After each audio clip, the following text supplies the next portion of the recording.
जेवण करत असताना बरेच लोक तोंडाच्या एकाच बाजूने खातात, म्हणजे एकाच दाढाकडून खायचं, डाव्या नाहीतर उजव्या. असं का बरं होतं? तर बहुतांश वेळेला दाढेचा आजार असतो, दात दुखत असतात किंवा इकडे काही हिरड्याचा आजार असतो. त्याच्यामुळे वर्षानुवर्ष महिनोन्महिने तुम्ही कुठल्या तरी एकाच साईडने जर खात असाल तर याचा परिणाम काय होतो बघा.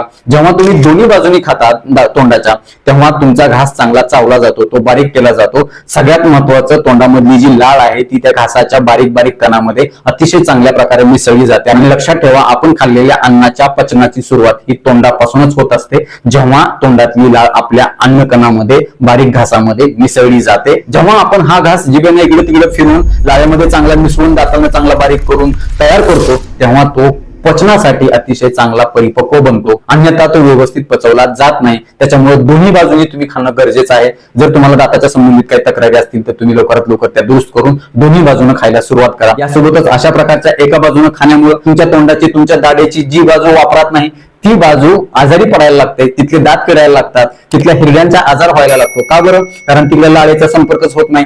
आपल्या तोंडामध्ये असणाऱ्या लाळेमध्ये खूप चांगल्या प्रकारे जंतूला मारण्याची क्षमता असते, मात्र जेव्हा तुम्ही इकडून खात नाही तेव्हा तिथे लाळेचा संपर्कच होत नाही. चा परिणाम म्हणून तिकडच्या बाजूच्या आजाराचं प्रमाण जास्त वाढतं. त्यामुळे ही चूक तुम्ही करू नका.